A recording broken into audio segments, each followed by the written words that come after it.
Hi students, welcome all of you on Akshi Academy YouTube channel. Students, I am Dimple Kataria teaching here class 9th worksheet of math subject, and here is worksheet number 1.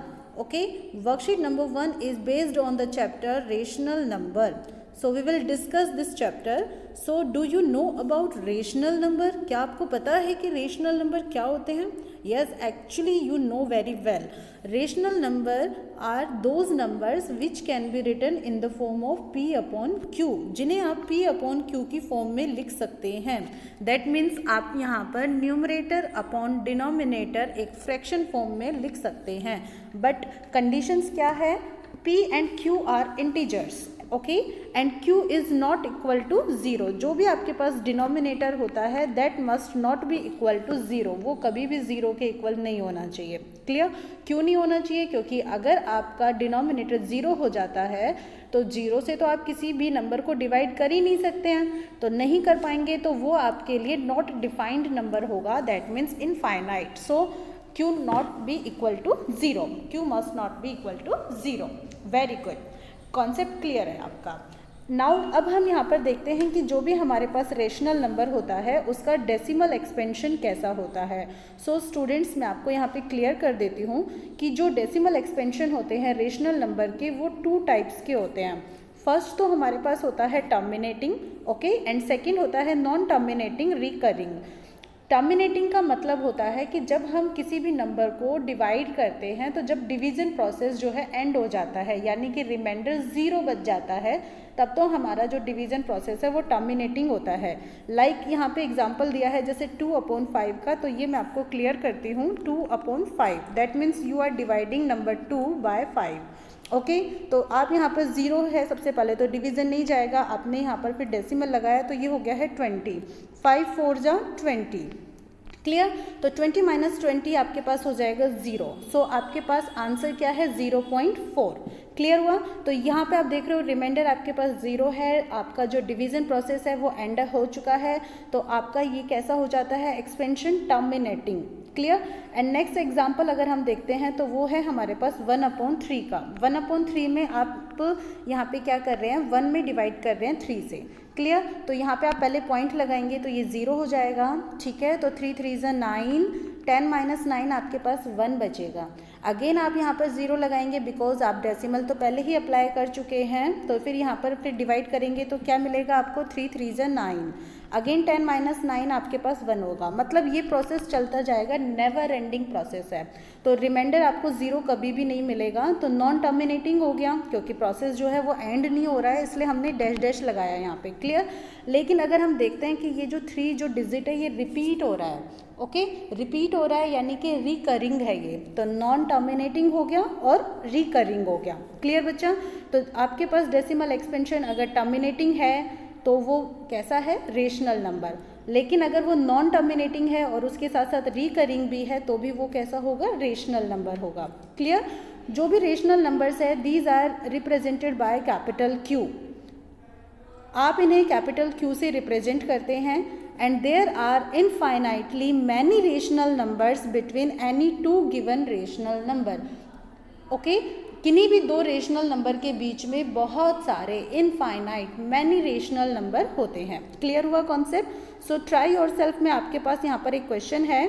Find the decimal expansion of 10/3 and 7/4.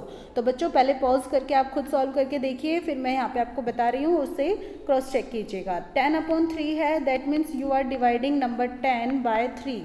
सो 3 3 = 9 आपके पास होगा. तो यहाँ पे बचेगा आपके पास 1. Clear? अब 1 में तो आप डिवाइड नहीं कर सकते हो 3 से, तो आप यहाँ पे डेसिमल अप्लाई करोगे and it will B 10. Again 3 3 = 9. 10 - 9 1 हो जाएगा. फिर अगेन 3 3 = 9.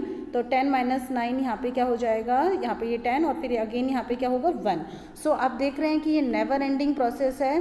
तो यहाँ पर इसका आंसर है 3.333 रिपीटिंग में. और जब भी आपके पास कोई डिजिट रिपीट होता है तो आप उसके ऊपर ऐसे बार भी अप्लाई कर सकते हैं. So you can write 3.3 bar. Clear? And next question है हमारे पास यहाँ पे 7/4 में.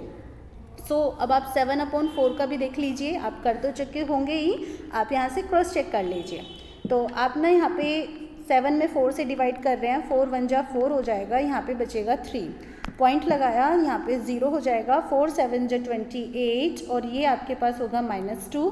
अगेन अब आप यहाँ पर देख रहे हैं तो 2 में डिवीज़न नहीं जाएगा तो आप 0 लगाएंगे और यहाँ पे हो जाएगा 4 5 20।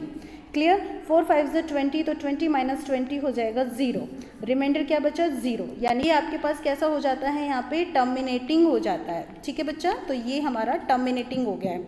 तो रेशनल नंबर क्लियर है, ये टर्मिनेटिंग का है, और जो अभी अभी मैंने ये कराया आपके पास ये नॉन टर्मिनेटिंग और साथ साथ में कैसा है, रिकरिंग का है। क्लियर बच्चा, अगर आपको ये वीडियो अच्छी लग रही हो, समझ में कॉन्सेप्ट आ रहा हो तो आप प्लीज़ इसे लाइक कीजिएगा और साथ साथ में चैनल को सब्सक्राइब भी ज़रूर कीजिएगा। Clear, now let's learn to express non terminating recurring decimal expansion in the form P/Q। अभी देखो हमने P/Q को तो डेसिमल एक्सपेंशन में कन्वर्ट करना सीखा, लेकिन अब हम अपोजिट कर रहे हैं।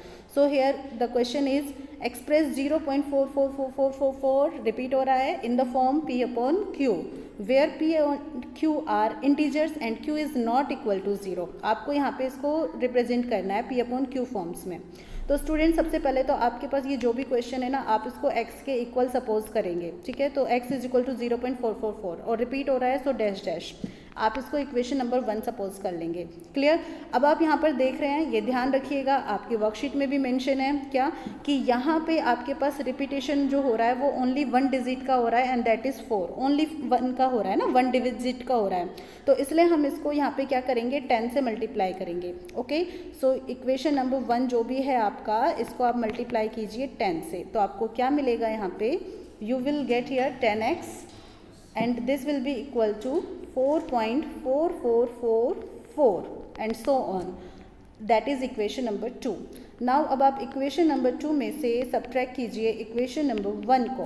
Clear, so you are subtracting x from 10x, so 10x minus x and here on right side you will write 4.444 so on minus 0.444 and so on।